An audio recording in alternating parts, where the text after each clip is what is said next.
Hello and welcome to Everyone Dies. This week's discussion is about softening grief's grip on our lives, not fixing it.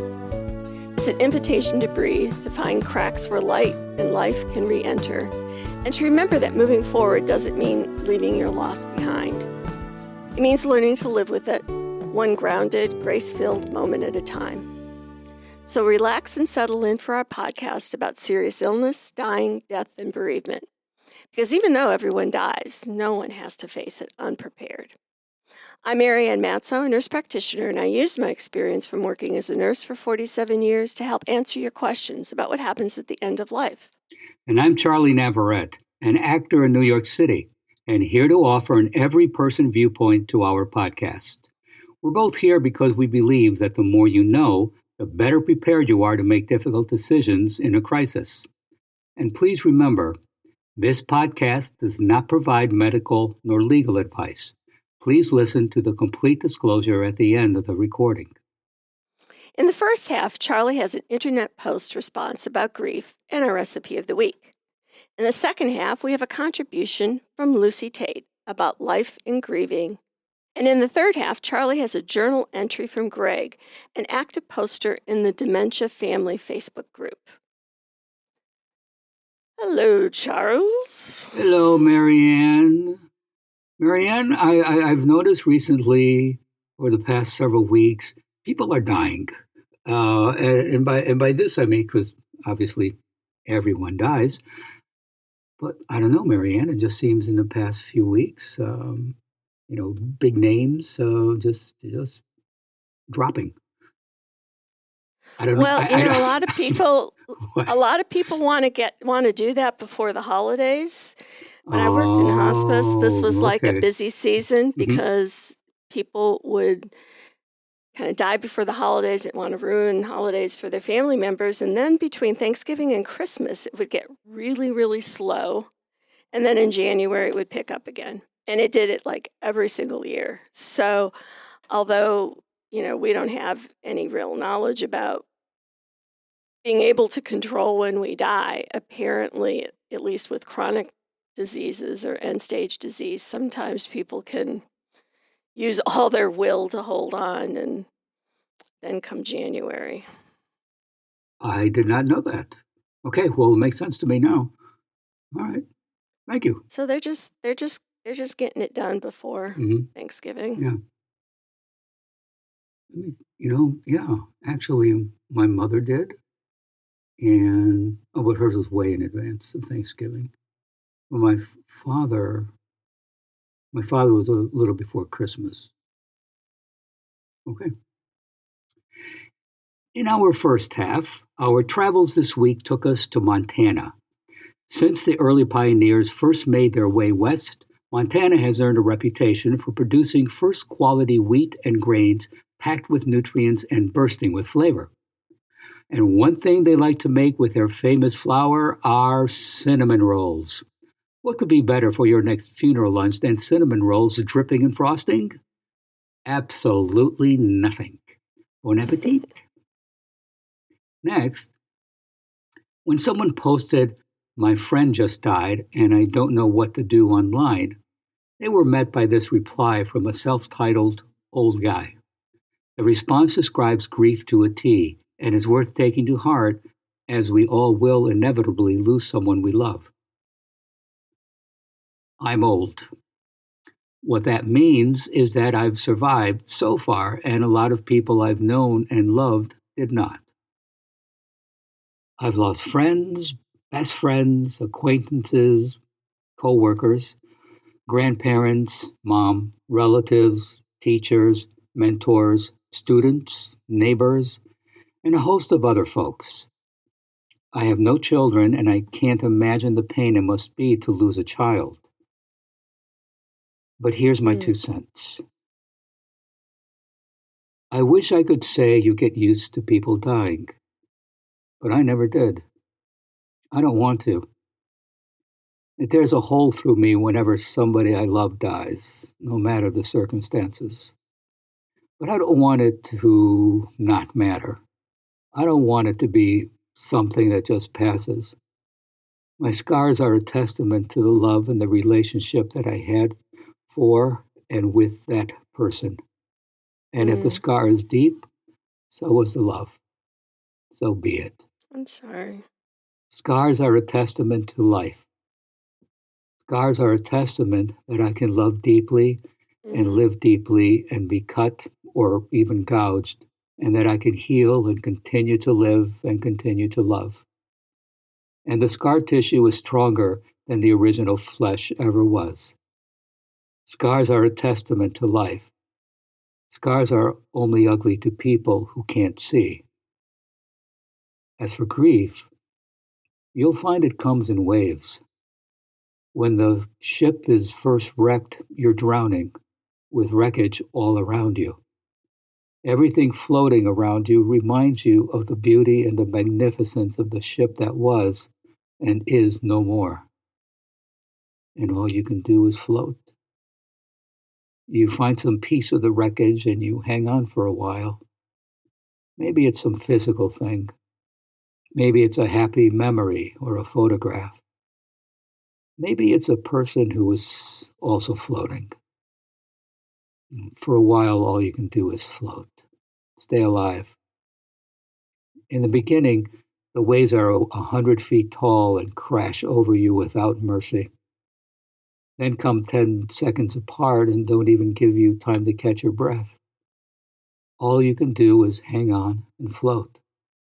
After a while, maybe weeks, maybe months, you'll find the waves are still 100 feet tall, but they come further apart.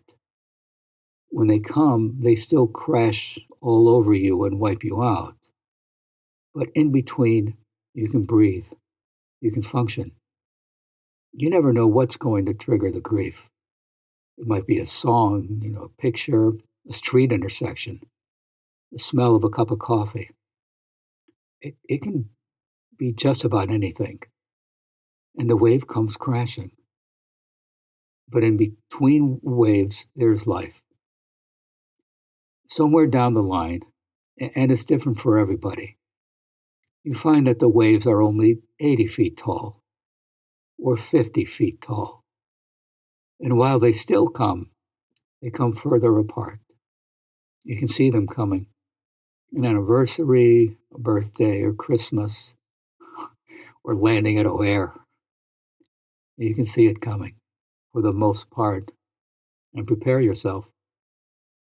And when it washes over you, you know that somehow you will, again, come out the other side, soaking wet, sputtering, still hanging on to some tiny piece of the wreckage, but you'll come out. Take it from an old guy. The waves never stop coming. And somehow you don't really want them to. But you learn that you'll survive them. And other waves will come. And you'll survive them too. If you're lucky, you'll have lots of scars from lots of loves. And lots of shipwrecks.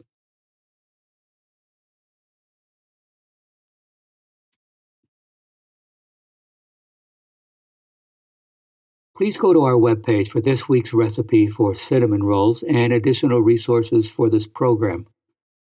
This is the part where we ask for your financial support. Your tax-deductible gift will go directly to supporting our nonprofit journalism so that we can remain accessible to everyone. You can donate at www.everyonedies.org. That's every, the number one, dies.org. Or at our site on Patreon under Everyone Dies. Marianne? Thanks, Charlie. Grief is a destabilizer. It unroots the known and floods even simple moments with weight. After a serious loss, you're not just grieving the person or thing that's gone, you're adjusting to the way the world now behaves around you. Managing your mental health in this space isn't about moving on or finding closure. It's about making space to feel what's real while learning how to live alongside it. You won't fix grief with strategies, but you can soften its grip enough to breathe. Grief doesn't always look like tears. Sometimes it's yelling at the toaster, blanking out mid-sentence, or sleeping 12 hours and waking up exhausted. You might feel fine one moment and gutted the next, then guilty for laughing at something on TV. All of that belongs. If you're wondering whether your feeling is normal, know that grief can distort emotional responses in unpredictable ways, especially in the early aftermath. The grief process doesn't follow rules, and neither do the emotions inside it. Let them happen, even when they don't make sense. When the inside of your head is too loud or tangled to speak clearly, writing can become a pressure valve. You don't need poetic language or a plan. Just sit, open a notebook or document, and start with what's hardest to hold. People who've grieved deeply often say that journaling offers therapeutic benefits, not because it's cathartic once, but because returning to the page each day gives your pain somewhere to live that isn't in your chest. Whether you write to yourself, to the person you lost, or to no one at all, the act of naming what's true has power. Grief gets lonelier the longer it lingers. Friends may stop checking in or avoid bringing it up entirely. You might feel like you're too much for people who haven't lived through it. That's where group spaces can matter. Whether in person or online, support groups offer shared healing experiences, the kind where you don't have to explain why a song wrecked you or why Mondays feel unbearable. In these spaces, you see yourself in others' words and realize you're not broken, you're human, grieving.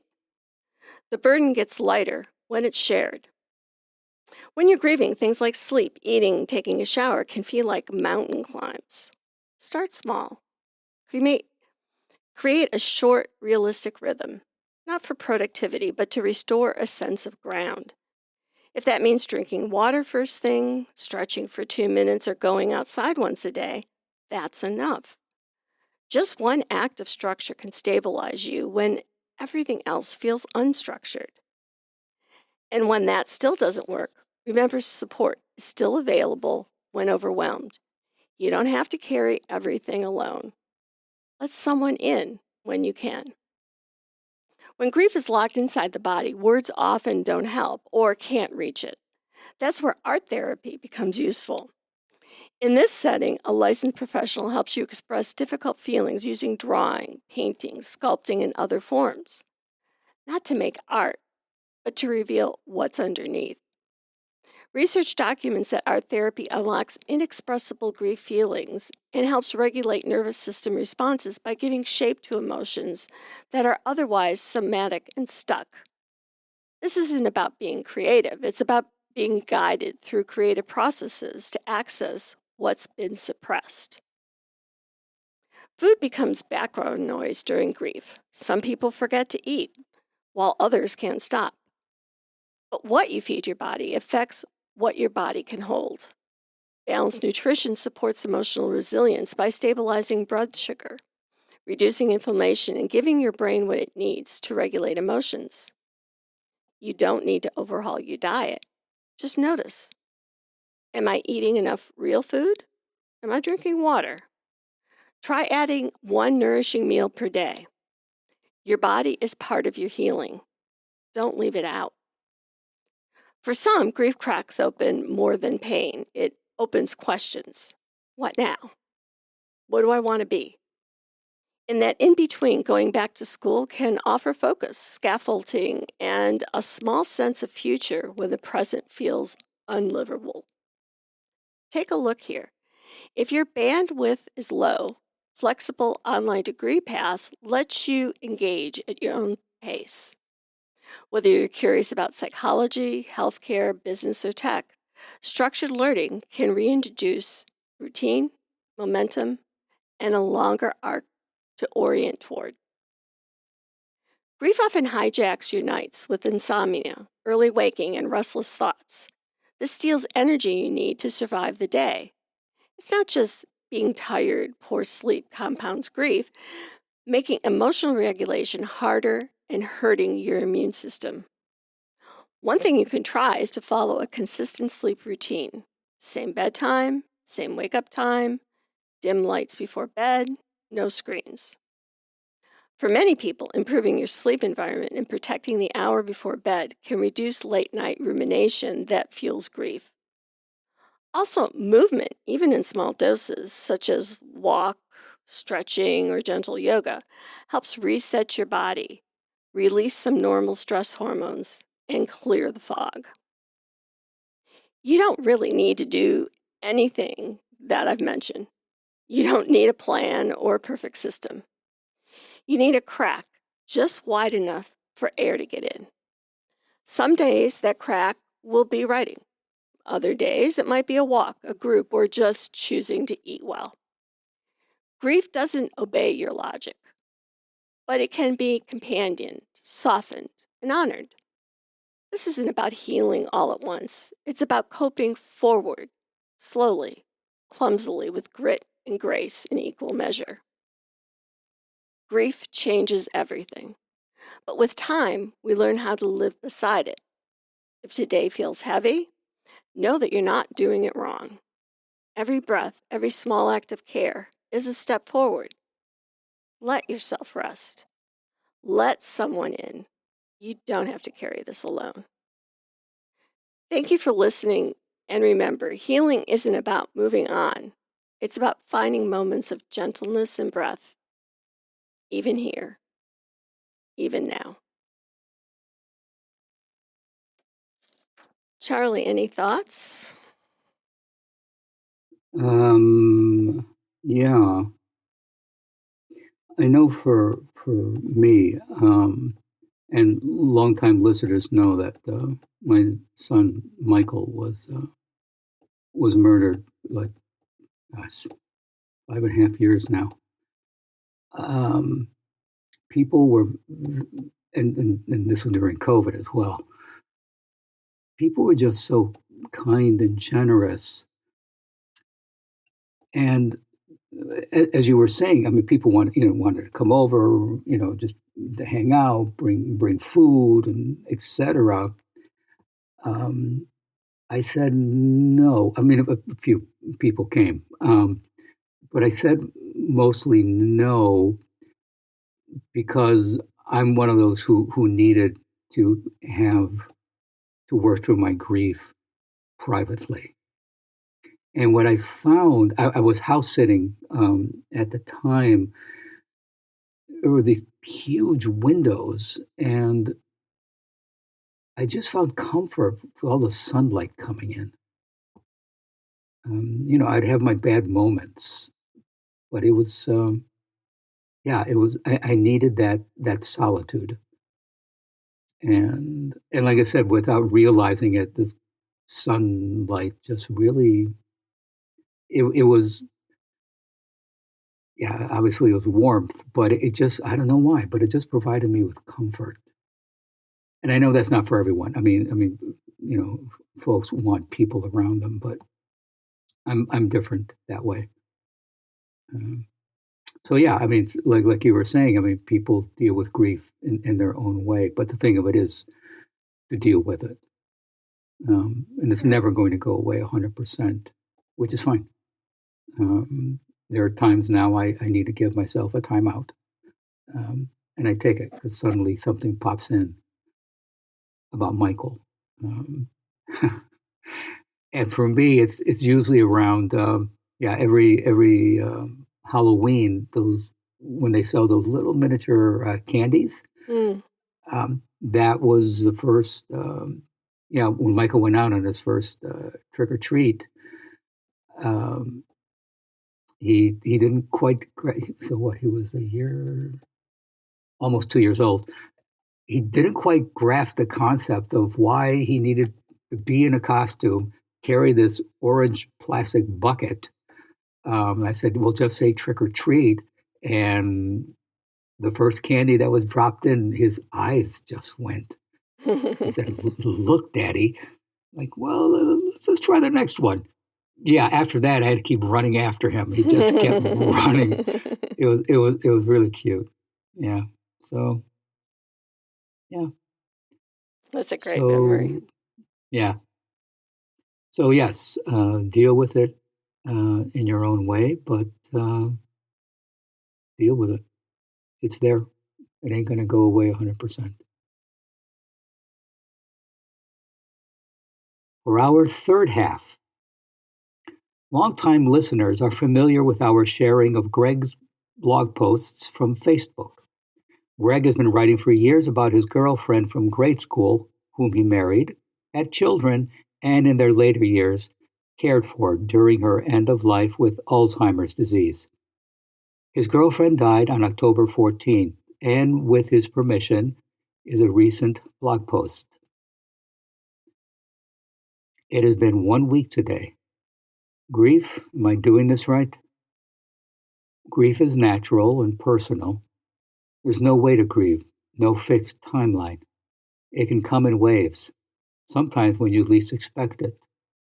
Over time, it may soften, but it doesn't always go away. You learn to carry it.